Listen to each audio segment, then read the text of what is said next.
What's good, YouTube? It's your boy Cass here, and we are here for another episode of Creator Insight, episode number 2 for season 2. Episode number 1, we dived in and talked with Ryan Swift, and when we did that, there was a guy I wanted to sit down and talk to, and that is, of course, Matsuda Tanaka. So I reached out, and we have Tanaka here for episode number 2 of Creator Insight. What's up, bro? Going on, man? Nice to meet you. Thank you for having me here. Hey, I knew I've been a fan of yours, specifically your work, for a long time. Tanaka's been a character that I don't know whenever I saw him for the first time, it was, and anybody in the watch bar, in the live chat or in the comments can pretty much agree with me. Probably, he's a character that's very like when you see him, very eye catching. So Mhm. was excited to have you on. Well, I appreciate the words, and I'm happy to know that you took liking to my character. It's definitely something that I never really foresaw. That, people would enjoy my stuff like they do. So it's always nice to hear. I've noticed that like people don't, because Ryan was even kind of like that, where he was like, I'm not really good at taking compliments. So like I've noticed like I'm very much like that, and other people in the community are very much like that as well. Yeah, because when you go into call, you never really, I mean, from my perspective, never really gone into it for the sake of getting compliments and things like that. Always just pretty much did what I like, and just create honestly, and Yeah. just seeing the level of support that I've gathered throughout the years of me being part of the community has definitely been very rewarding and hmm also humbling at the same time. It's always very cool to see. No, that makes so much sense, and like that's exactly how I feel. When you get into content, you should get in, or when you get into like character creation or anything really, when you get into it, you should do stuff that you enjoy. Because if you don't, you're gonna end up there's people feel burnout, people feel all these different types of things that if Yep, you that if for you sure. get into something that you don't enjoy, it never ends well. Yeah. Been like you mentioned, burnout. It's a very real thing.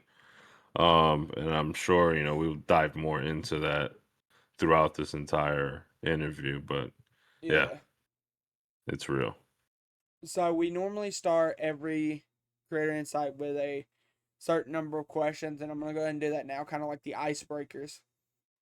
Hmm. So number one, um, we're all wrestling fans at the end of the day. That's how we get in to call. So, how's your story with getting into being a fan of wrestling? So I got into wrestling at a very young age. Um, I want to say around 3 or 4 years old. Okay.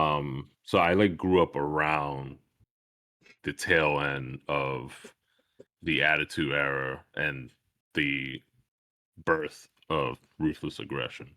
hmm I vividly remember seeing, like, I think most real memory of watching wrestling, I want to say, is Kurt Angle winning the King of the Ring. Okay. Um, and I would just remember I live in New York, and my upstairs neighbor at the time when I was a kid was cousins of mine, and I would remember going upstairs and just watching SmackDown or Raw's War with them because I wasn't really allowed to watch it at home. Not that my mother didn't mind, but my grandmother, she just she couldn't handle the violence at the time during the Attitude Era. So I would like try to sneak away with my mom when she would go upstairs I would know when Raw and SmackDown was coming on. and watch it with my cousins. Um, but I really, really got into it during the ruthless aggression era. So yeah, definitely around that early 2000s time is when I got into wrestling. All right, so we're in that attitude era, kind of the shift into the 2000s to mid 2000s. So I think that fandom goes hand in hand with real life wrestling and the games as well. So you said you got into the attitude era. Did you start playing the games after the fact, or was it potentially before? I know that's the case for some people. Yeah. So I was fortunate enough to play the video games during the Attitude Era. Okay. I didn't own uh, many of the games, but I would always go over to my cousin's house to play the original SmackDown game, WWF No Mercy. I would always remember playing Just Bring It at my dad's house. That's so I guess that's like the one quote unquote wrestling game that I owned was Just Bring It. Um, and I didn't own an actual wrestling game until I want to say Shut Your Mouth. Okay. So that was really the game that really broke me into the wrestling video games, and I had a ball with it. And till this day, when people ask me like, "What's your favorite video game?" I always go to Shut Your Mouth. Um, Here Comes the Pain is always everyone's number one, but That it's that's just to that's me, my number one. it I have memories it's of it. definitely Yeah. it's a top three for sure. But just Shut Your Mouth is just, I guess, starting with that game really owning that game was just something special for me, and I always held it a special place in my heart. Because very similar situation to you, like I didn't own a lot of the wrestling games. Like um my sister had Here Comes the Pain, and like I was born in 2001, so I want to say I started getting into like playing games heavily like 2005 2006, like I was still really young. But I'm sitting here trying to think, like it had to be like 2007 2008 when I was playing Here Comes the Pain like every day. So the game was old at that point. So it was definitely a new style of game for me at that age. And also the fact I don't know if you'll remember this, but one of the things that got me heavily into wrestling was I had a PSP, and they used to have like the mobile wrestling games that were completely different from what the games were on console. Like they would have um SmackDown vs. Raw 2008, and it would be almost completely different from the story that was on uh the console. So I always thought that was really interesting. Yeah, I remember I did own SmackDown vs. Raw 2008 on the PSP. It's definitely a different type of version of the game. I didn't play too much of it because I was always on the console, but it was cool to have a wrestling game on a handheld that was sort of similar to what were we able to do on the TV screen. Yeah, so we talked about how you became a wrestling fan, how you got into playing the wrestling games.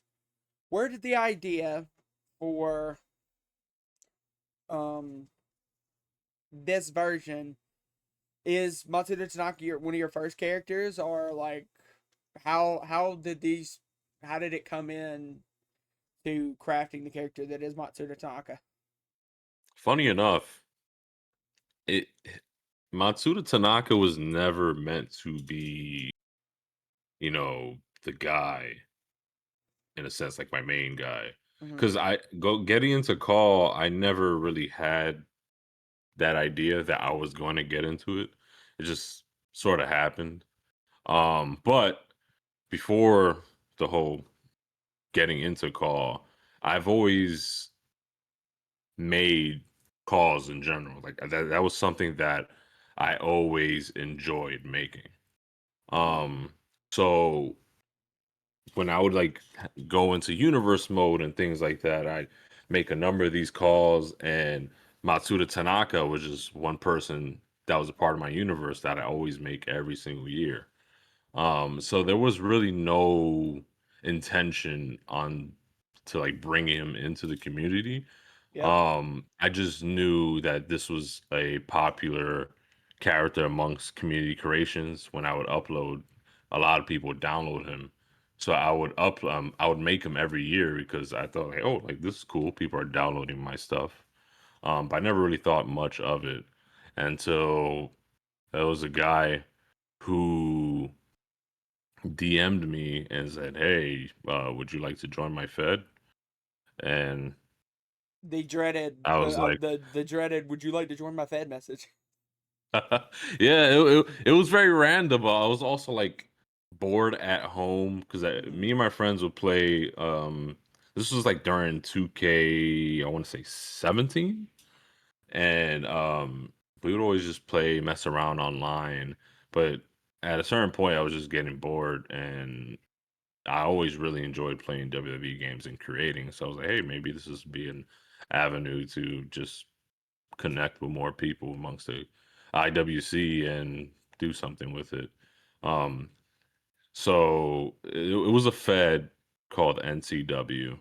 Hmm. Um, so it was technically my first Fed, but it was a lot of drama that came with it. So sometimes I don't really acknowledge it anymore, but just to peel the curtain back and not sugarcoat anything, it was definitely an interesting time.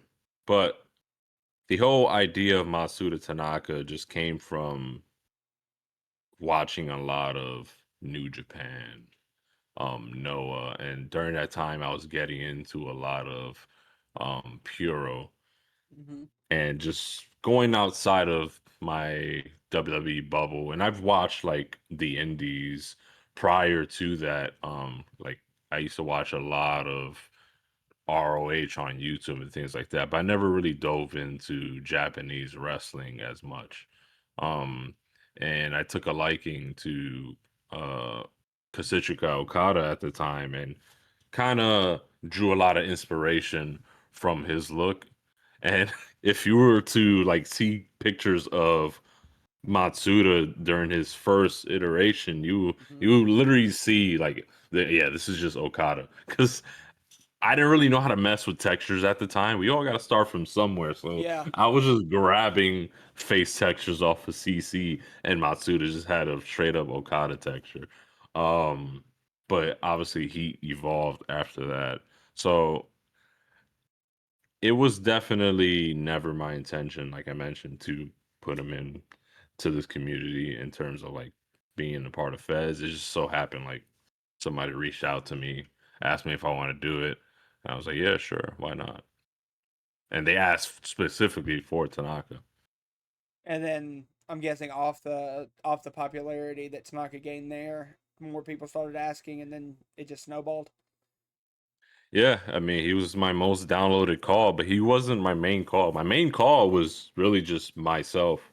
Um, because I would make myself in the games yearly ever since I started playing wrestling games. Hmm. Um, he always went by the natural Christian. Um, it's my name as well, so I've always just kept that name. Um, and when I was a kid, I always was like kind of glued to Christian the wrestler because he shared that same name. Bro, So it was always like it's actually funny you a mentioned cool that. little connection. It's Yeah. actually funny you mentioned that. Christian's my favorite wrestler like ever. So Well, he's a beast, man. And I'm happy to see like he's still in the business. I met him in person. Very chill, humble dude. so we talked about how like Tanaka started really getting his how that character started. Uh what's the story behind RPRO? How did that come about? How did we get to a point where because it's I would say it's very different being a character on a show versus saying you know what? I think I can do this. I think I can do this well. I'm gonna try to put out my own stuff. How did that start? So the story behind RPRO, it's a very long story. Hmm. And it starts with one. I was never the owner of RPRO before. Okay. So when I first joined Call Hmm. back in 2017, I want to say, I had joined another Fed called CMV, and I usually give CMV their flowers as being my true first Fed. Hmm. They've been around for a very long time. Dashing, who's the owner, has been in the community for a super long time. I've known Dashing since like WWE 12 or 13, I want to say, and technically that was my break into Call because I used to do a lot of comp. Same. And it was a different type of federation where we had to role play as IRL wrestlers. Um, and I met him through there, and years later, just so happens we run into each other on Twitter, and then here I am, Matsuda Tanaka and CMV. So I was doing that. Got a little bored of Call, like literally like a year in. Didn't really do much because one, it's like still very new to me, and being on Twitter and role playing as this character is like, I don't know if I want to do this. I had a lot going on at the time. I was working, I was in college, so I just kind of disappeared. Didn't tell anybody. Um, and then COVID happened. I was stuck at home. I was sick and tired of playing Call of Duty Warzone, which I had just dropped during the peak of COVID. I was like, Bro, man, the I want to do something else. Warzone and Fortnite, bro, was COVID peak. Yeah, yeah, for sure. Definitely. Had a death grip on everybody. But I still wanted to do something else. And during COVID, I really was into graphic designing. Even prior to COVID, but I really dipped my toes into graphic designing. And I Mhm. always wanted to do something. Because I remember NCW, the first Fed that I joined, I had offered like, hey, what if I did this for you guys, like up your graphics or something? The owner always turned me down, so I was like, all right, whatever. So that's also like kind of turned down my motivation for it. Um, so then COVID, I was like, hey, maybe I can do this again. I'm stuck at home. Maybe I can use my creativity for something different. And I was back in CMV doing some stuff, and then I got a DM from a call who's, he's no longer in the community, so I can't really speak on him. Okay. But he was like, hey, how about you join this Fed called RPRO, and we could do something here, because I had like a feud with him in CMV and he wanted to pick back up on that, but he was no longer there. So he was like, hey, I'm over here in RPRO, let's work over here. I was like, okay, sure, I'll speak to the owner.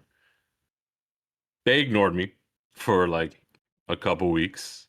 But I don't blame them, because like I was gone for the community for like two years or so. So I was like, who's this guy?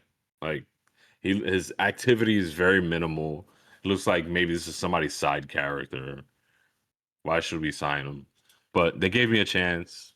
And then I want to say within the same month, their graphics guy, he goes by the name of Bill Dern. He was the owner of Ammo Wrestling, which was a part of the Four Count Network. He had left Art Pro to just solely focus on other projects such as Ammo, and they were out without a graphics guy. So I threw my hat. I was like, hey, I do graphic design. I'd be down to help you guys, make championship belts, which is what they were looking for at first. Somebody make championship belts. And then I was like, I've always wanted to do match cards. Maybe we should do this. So they pretty much gave me the ball. They was like, all right, you do something, present it to us. Maybe we could go with this. They liked what I was doing, so I was a part of their creative team. And this is all in I want to say early 2021 this was all happening. Mhm. Or like the summer of 2021. So I'm chilling with a bunch of people I really don't know. Um Creating graphics for them, having a fun time. And I want to say like a month into doing the graphics, they added me into their booking team. And then there was this meeting where the owner at the time, uh, his name is Hardcore Hunter, aka Double H. Um, he was considering shutting down RPRO because low viewership. They were averaging like I want to say 6 to 12 viewers a week each episode, and he didn't really have the motivation to do it anymore. But I was like saying like, hey, like maybe give us some time with a better presentation. Maybe this can go somewhere. And within the next month, I was putting a lot of time and effort into the graphics, the presentation of the show, created new belts for them, arenas. Um, it started to gather a little buzz within the efed community because our pro was primarily just an efed Mhm. federation at the time. The HLR was kind of unheard of in our pro. Um, but when you present a product in a certain way, you're gonna get attention. It's like, oh, like what's this crowd over here? What they're doing. So it gained a lot of, I don't want to say a lot, but it gained some attention, and the viewers went from 10 to 12, then started settling to 15, 20, and then we got something there. Mhm. Yeah. So once I started doing the graphics, we started noticing the viewership climbing. Mhm. And more specifically, it was a particular event that we did. I want to say late summer, maybe early fall. It was called Champions Path. Okay. So that was my first quote unquote pay-per-view, I guess you could say, that I did for them. Or it Okay. was more like a special episode, kind of how like AEW does their dynamites, and it's always like some sort of like special dynamite going on, like Grand Slam, for example, sort of like that. Yeah. Um, and if I remember correctly, we had about like 20 something viewers watching it. Mhm. Because the presentation, while it wasn't the greatest, it was definitely something that wasn't really being done too often within the efed community. The HLR guys always, they always done amazing stuff with their graphics on their feds. You can name a bunch of them. They've always been pretty top notch on their stuff. But within the efed community, you didn't really see that a lot. Um, so that's something that I kind of wanted to really bring into our pros. Like, no, it's like I think we got something here. Let's not call it quits yet. Let's see how this thing goes. And also, it's like I just got here, and you guys told me that I can do X, Y, and Z with graphics. Give me a chance, and let's see what I can do with it. So they allowed me that opportunity to really hone my craft as a graphic designer because I was still in the beginning stages, really learning. Um, and it just became something bigger than we thought it would be. 20 viewers would turn into 30, 40, 50 sometimes. Sometimes they'll hit 60. Usually that would be like around our big events like the our Ground Zero pay-per-view, which is our Rumble, and WrestleFest, which is, like our Mania type level pay-per-view. Mhm. Um so a year into being pretty much a designer for them and slash booker, uh we decided to split the shows. So Mm-hmm. I was also doing commentary for them after like a couple months in, just to give the owner at the time some help. But he started to get a little busy. He was going to school, whatnot, and RPRO was gaining so much traction that I didn't want to like let the steam go down. So I was like, you know what? Maybe I'll take a crack at this streaming thing, help you out while you're down. So we decided to split the roster into two, and we created a show called Defiance. Our main show was Dominance, which debuted after the first WrestleFest, Mm-hmm. and around October is when we debuted Defiance, and that was October of 2021, I want to say. October 2021, 2022, one of those 2 years. Um, so Defiance came along, and that was like my chance to do things different with RPRO that I didn't really have that creative freedom to do because I wasn't the owner at the time. And this was mainly like my proving ground show where I would bring in guys who are maybe not normally used on dominance and make them do something more meaningful on the show, because me and the owner, while we wouldn't clash heads all the time, there was a lot of disagreements. Um and there was just things that he did that I didn't quite agree with certain members of the roster. And to be honest with you, he wasn't a great guy. Okay. And I'll get more into that as I go along with the story. He just wouldn't really treat the roster well, and also people within the community. Um so Defiance was really that opportunity to give guys on the roster to do something and also separate them from Double H, which was the prior owner.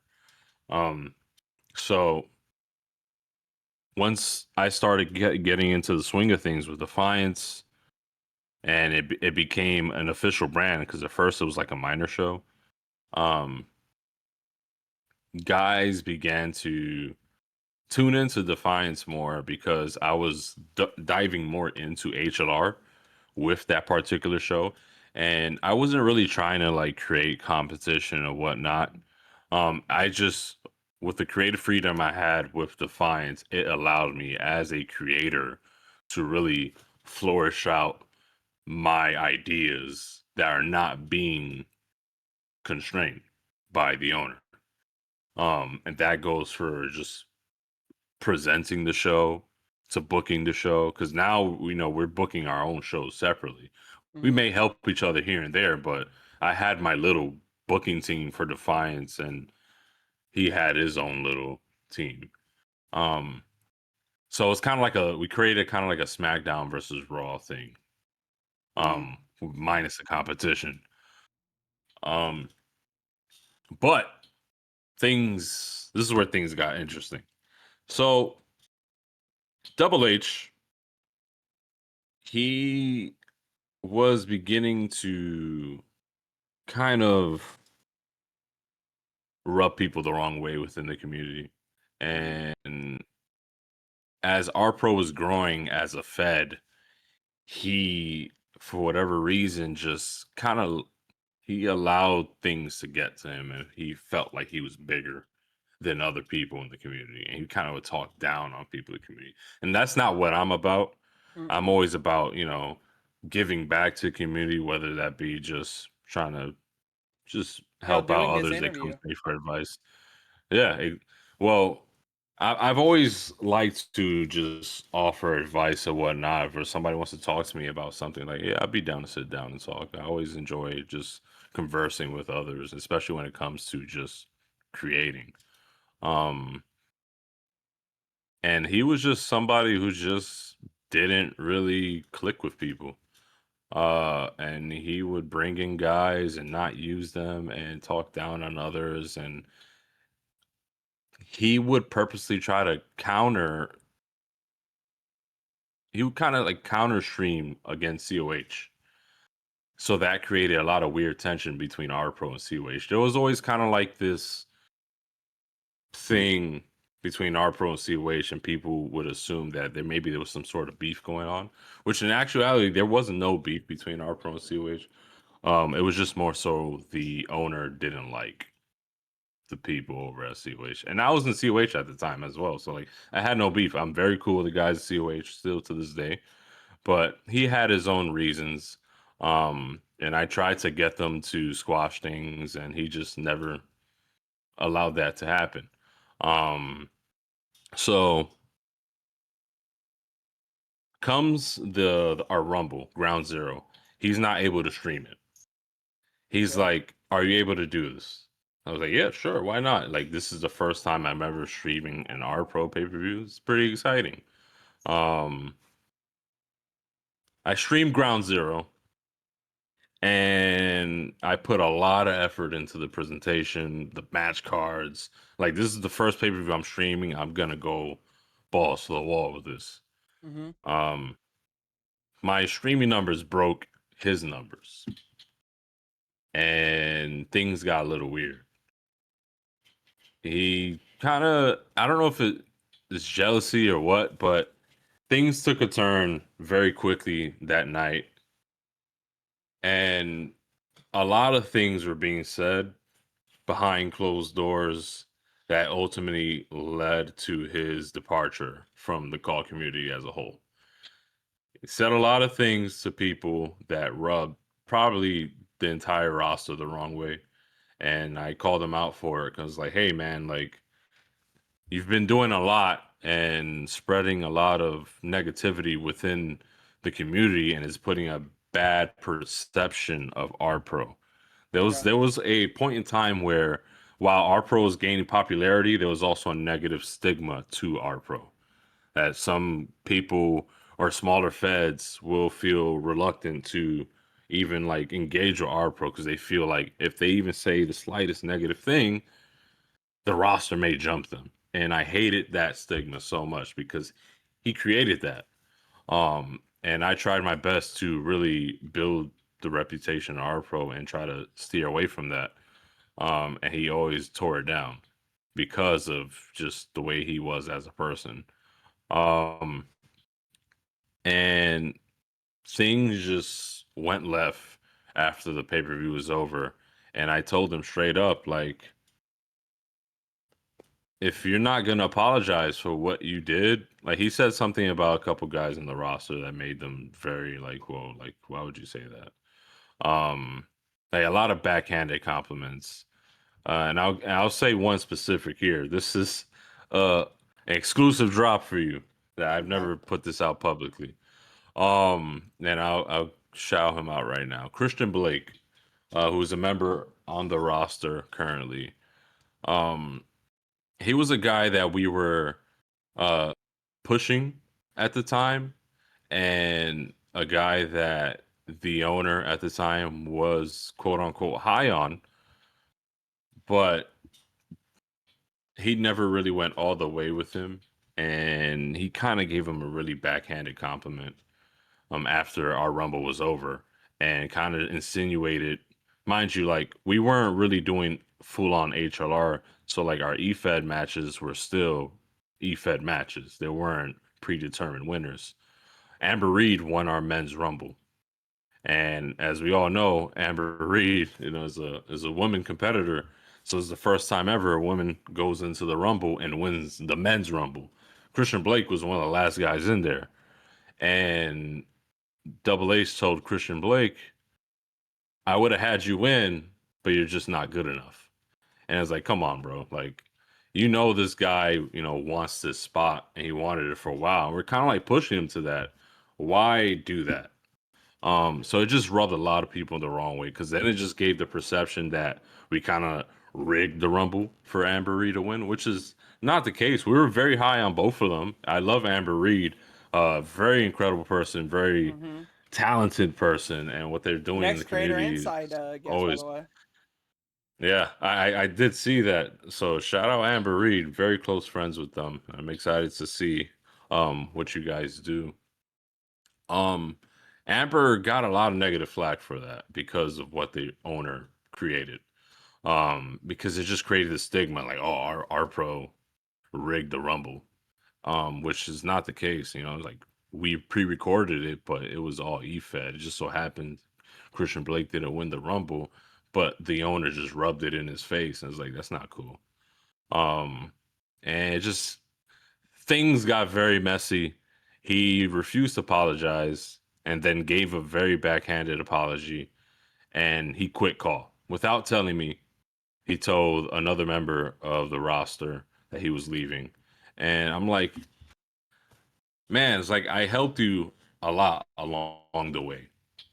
I came into RPRO, offered you a lot of help with graphics and whatnot, presenting the product in a way that's never been presented before within RPRO, and not really done much in efed. You were at a point where you were thinking about closing down Relentless Pro, and now we're doing pretty good in numbers. And then instead of telling me, the person who's been helping you all that time, that you're leaving, you go and tell somebody else and don't say a thing to me. It was just very odd, Shady, it sounds like. and I just it just he's like I was like, you know what? It's whatever. He wants to leave. Go ahead. I took the account, changed the passwords on him, made sure he never came back. And then some things came out about him that I was like, you know what? Maybe it was good that he left. And things I don't really want to talk about, but you probably could get the gist um of things. But yeah, I never had the intention to become an owner of a Fed, so it just kind of Happened? fell on my lap after that day. And I didn't want to allow RPRO to go under, which is part of the reason why I took ownership of it. Because at that time, I was considering leaving RPRO and creating my own Fed, because of the tension I had with the owner. But with him leaving and me taking ownership just gave me the opportunity to, Not have to rebuild start from RPRO ground and zero. rebuild. Exactly. Exactly. Start from ground zero. No pun intended. It just so happened to be after the name of the pay-per-view. Um, because like, although there was some negative connotation tied to RPRO's name, there was also a lot of support from the community and a lot of support from our roster, a lot of diehards on our roster. And I just didn't want to be another Fed that was like taken down because the owner so happened to be not the greatest person in the world. I didn't want to be another what if. Um, and I felt like I owed that to the roster. Like, nah, I'm not gonna shut down our pro. I'm gonna keep it going and keep it pushing with the team that I have now Hmm. and create something special. And fast forward from 2022 to now, we're here. And I think we've done a pretty great job on just creating a lot of great shit with our pro. And I'm very happy with a lot of things that we've done as a team. And I believe we have an incredible roster that they do some of the things that, like, man, they're really the backbone of our pro. So I'm very grateful for the roster that we have and the team. Because for the longest, I've always felt like I was doing a lot of this on my own, which I was for a very long time. But now, I've got a team together that have great intentions and creative minds and swinging back into things. I'm very excited to see what we do next. So, we've heard about how you got RPRO kicked off to where it is now. You even mentioned in there that you were already part of COH at the time when all that was going down. Where, Yep. what would you say through RPRO, through COH, through any match that Tanaka's had? What is the moment that you're most proud with Matsuda Tanaka? Or it could even be not Matsuda Tanaka, but could be a non-related RPRO moment. That's a good question. Maybe I'll give you a three-parter. Um, so I want to say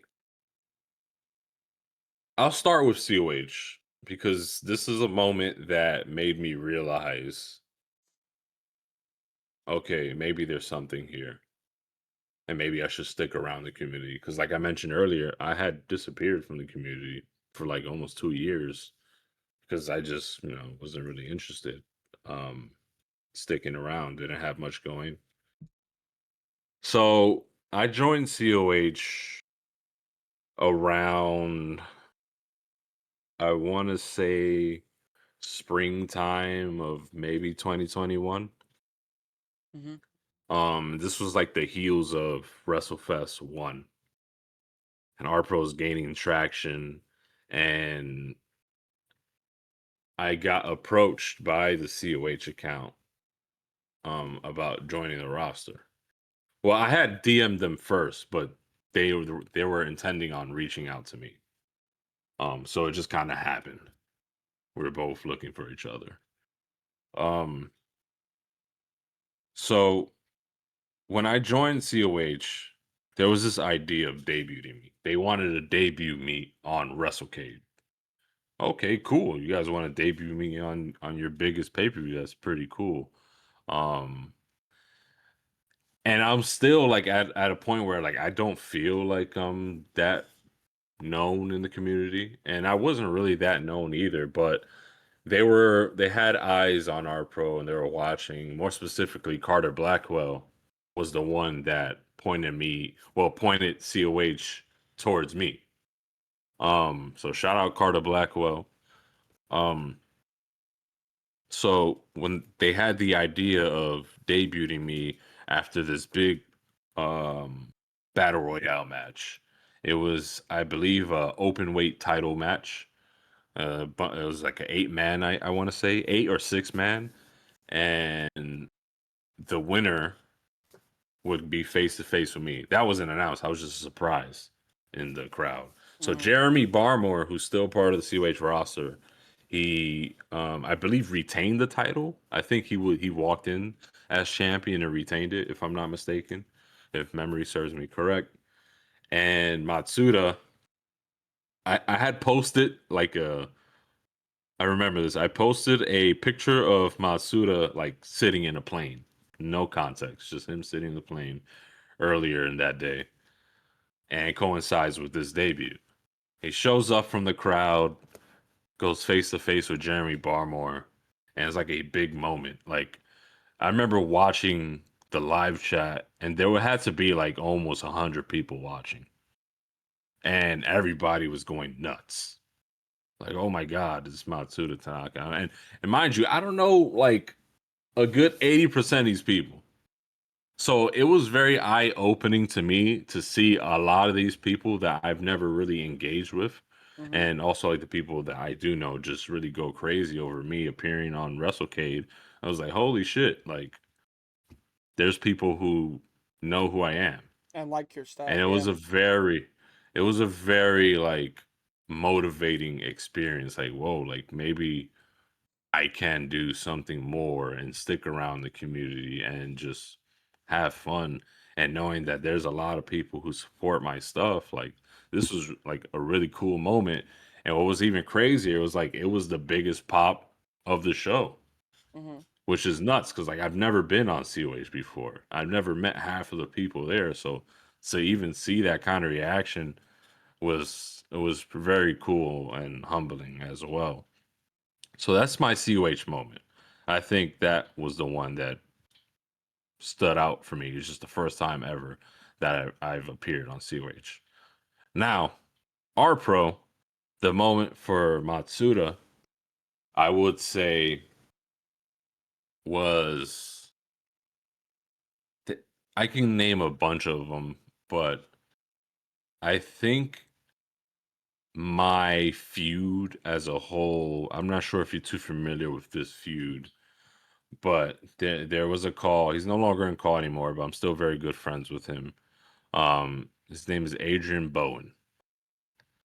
Adrian Bowen is like this kind of like voodoo like character Mm-hmm. that was like sort of like our Undertaker. He didn't show up a lot, but when he showed up, you knew he was gonna cause some shit.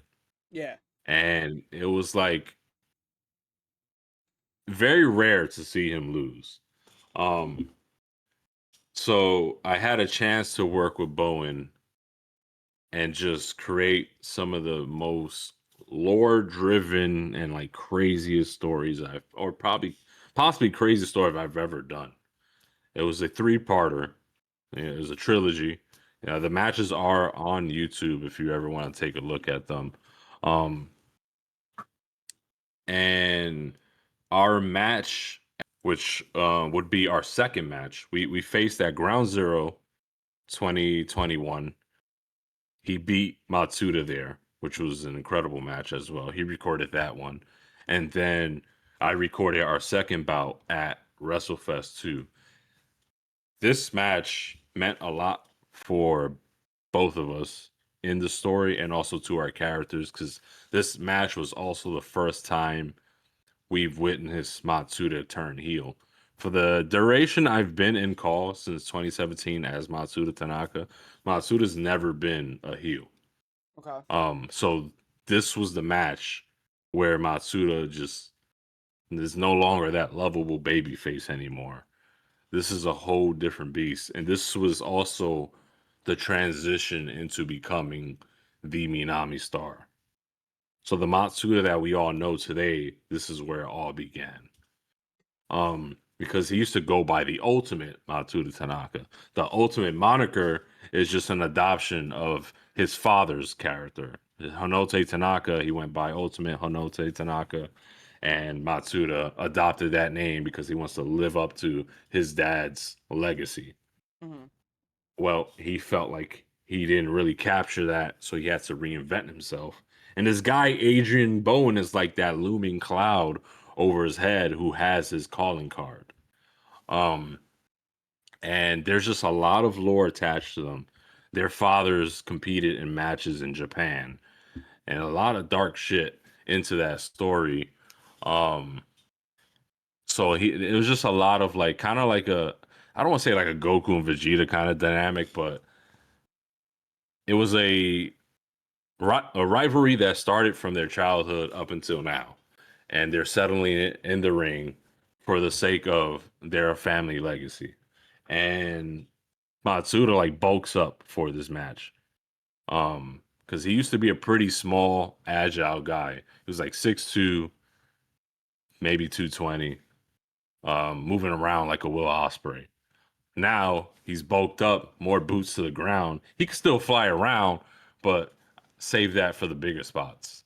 Um, and just keep things grounded with Adrian Bowen because he was a much bigger guy. And I like to keep realism in mind. Yep. So I kept Matsuda away for like 3-4 months away from RPRO just to like show that he's been away and then he returns up. He returns to RPRO bulked up. So it shows like he's, showing progression, not just physically, but also just like as a wrestler as a whole. So yeah, that was a very big moment for Matsuda, just to be able to go full on heel and just see the reaction of the chat. Like people are like, "Oh my god, this is like." I remember, I don't know if you know Mamba. Mamba was a character in both COH and R Pro, and I remember him writing this in the chat. He's like, "Oh my god, this is like Hogan joining the NWO." I'm not calling myself Hogan, but it was just Matsuda was always known as a baby face. This is something Mhm. that's unheard of for his character. And this is also the birth of Shogun. You see a bunch of guys you've never seen on RPRO before just come in and just beat the hell out of Bowen. And you're like, who the hell are these guys? These guys look insane. They're all from Fireball Wrestling, and Ammo, which is um, our 4 count partners at the time. So it was just a very cool moment, and just to see the reaction of the chat was a very cool experience because it just felt like all the hard work that we put into this feud paid off. We got the reaction that we wanted, and I'm happy that people really enjoyed the type of match that we put out. Um Now when it comes to things outside of Matsuda and something like a moment that I'm proud of, uh I want to say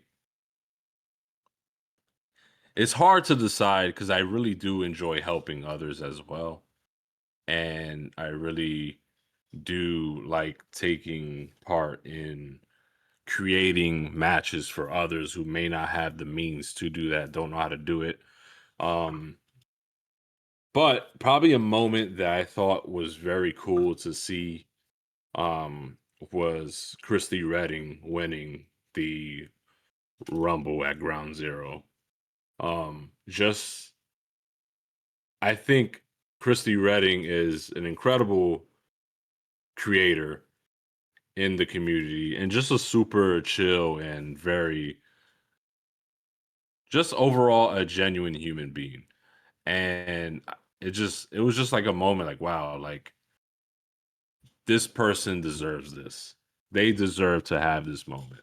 Um they may not, do HLR at the time, but they still put in a lot of effort. The promo work was very solid. They had an incredible character, very funny character as well. But we wanted them to go down a more serious route and be taken more serious as a character. And giving them that moment was very cool to see because the chat loved it. I could name a bunch of other things as well, but that's one that probably sticks out to me the most. And then them going on to defeat Ashley Rain at WrestleFest for the title, it was a very cool moment to see and watch them have their moment as a champion in our pro. All right, so we are just about 50 minutes in. I've got two more questions for you, and then we'll go ahead and wrap this up. No. So, we mentioned earlier how bad burnout can be. Um, what do you think is your biggest challenge you faced as a CAW character as well as like a content creator? You can mesh those together if you want Yeah. to.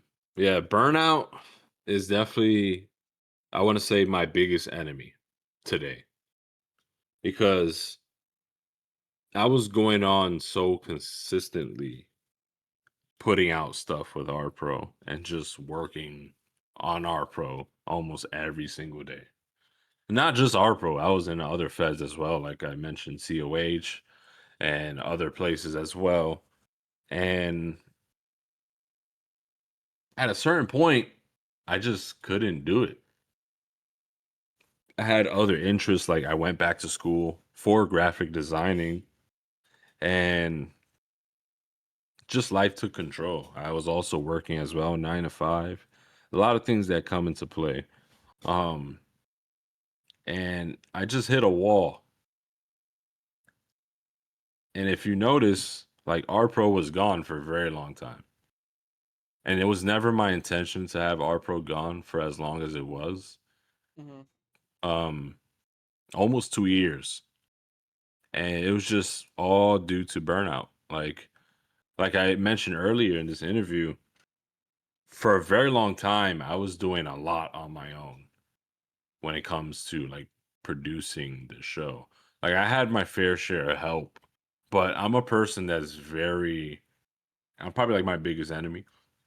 A person who's very particular on what I do and how I want to do things. when it comes to like more like production wise. I have a And try like this is a problem I face with creation is like I have a problem with letting go of control for a lot of like the production. So yeah, like I like because I have a vision and no like to me nobody's going to be able to put that vision out except for like a few people. There are some people I trust, they know their names to do certain things, but like yeah, and that's got to be a thing that I improve on because as UKW continues to grow, the more and more people that we bring in that can do better stuff, the better the show will be. for sure. And I'm 100% there with you. Like I was in that same boat for the longest time where I felt like, man, I feel like I'm the only person that sees this vision I have and the only person that knows how to put it together. And it took a while for me to find somebody who could replicate that vision. And I had that somebody, but then I lost that somebody because that somebody turned out to be someone who's just, once again, it's a common thing in this community where, you don't really know people until you find out. And it was unfortunate we let this person go. And it happened a couple times where we'll bring somebody in and then they do just dumb shit within the community. And you know how the same song and dance, and then you gotta do Yeah. things all over again. Um, so that's another thing where it's just like, man, I keep hitting this wall, finding someone, and then restarting again.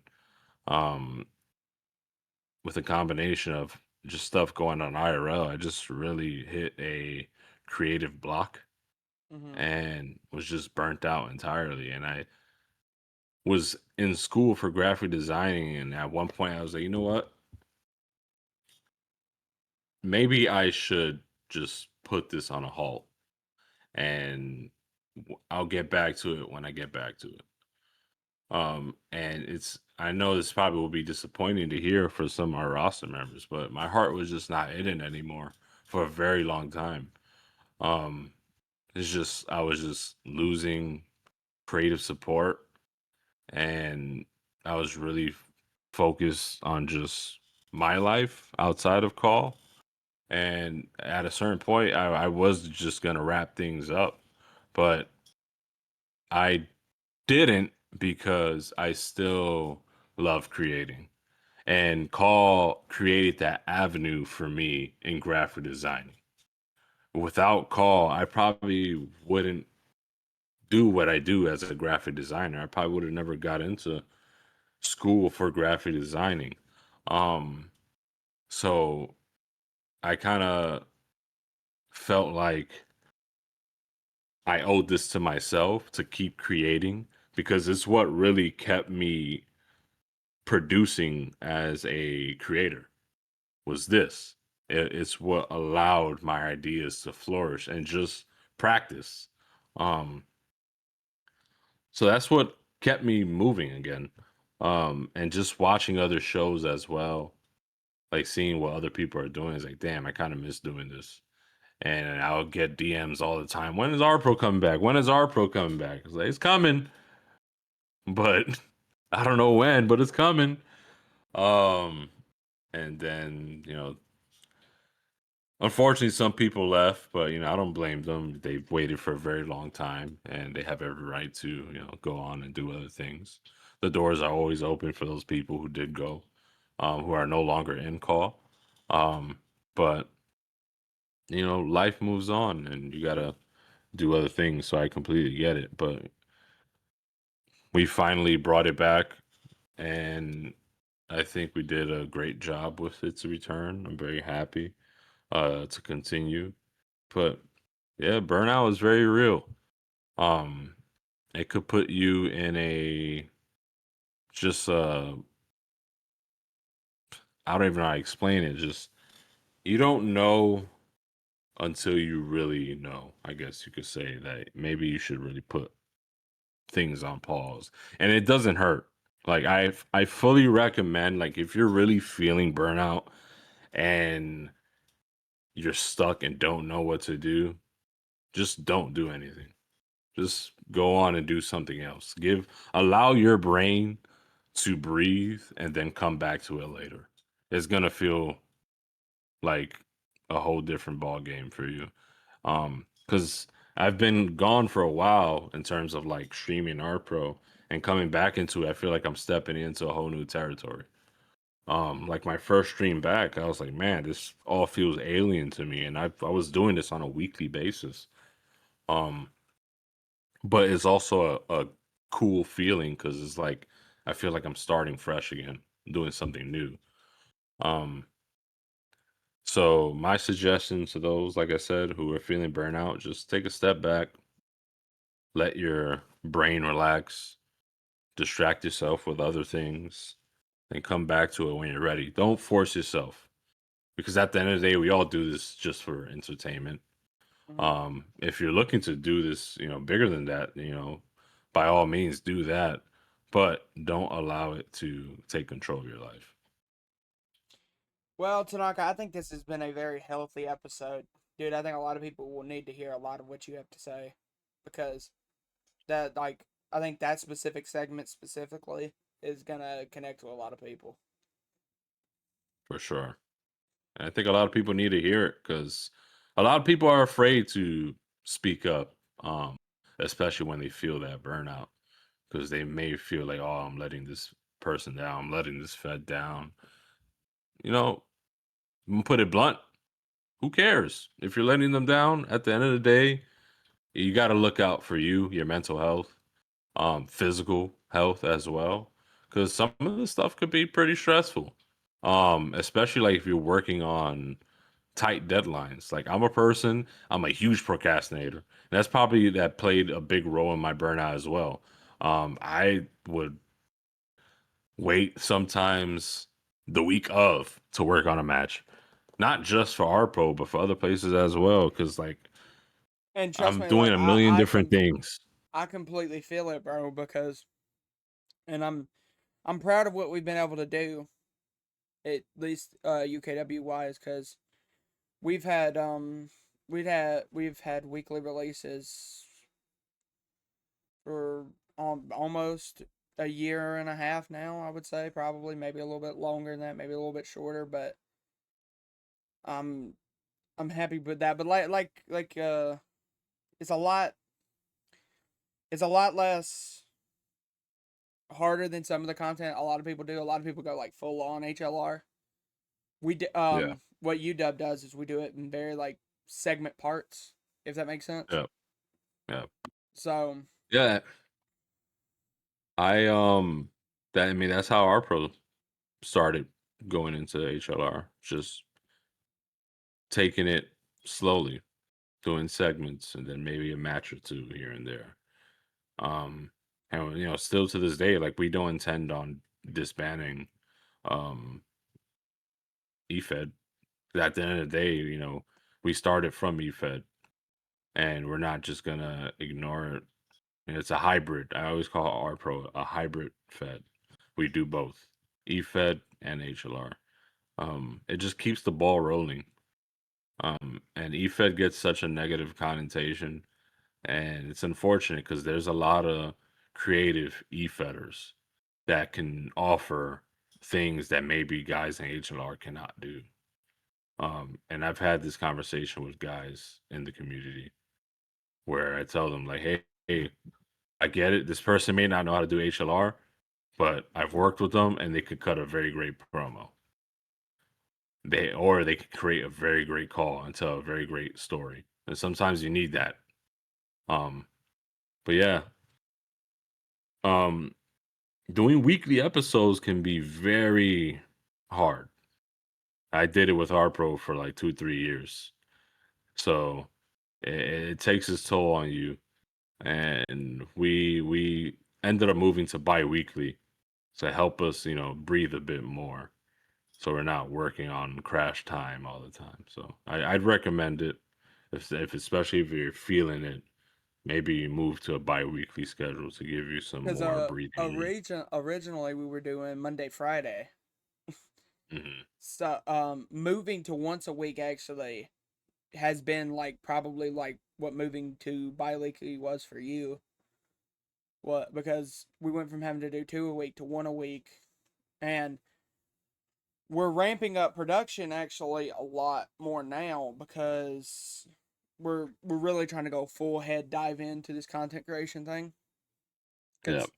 because it's actually done. So the actual full-fledged episodes of UKW are only once a week, but you've also got Creator Insight, which is going to go on every Saturday. You've got one of the commentators I do does UKW FC, which is UKW Fight Club, which is the UKW wrestlers put into UFC. So that's kind of like a cool little fun stream we do on Fridays. So Dope. um we're really going full fledged in this content creation thing. But Tanaka, it's been fun to sit down, talk with you. I think we've had a pretty good For interview. sure. I feel like people will enjoy it. And brother, anytime, we loved having you. Yeah, I appreciate it. I'm very happy to be here and just give some insight on just overall And if call. y'all wanna know where to find Tanaka, both his link to his Twitter, link to his X, I guess, and the link to all of the RPRO socials will be in the description as well. This has been your boy Cass. That's Matsuda Tanaka, and we'll see you in the next episode of Creator Insight. Bye, guys.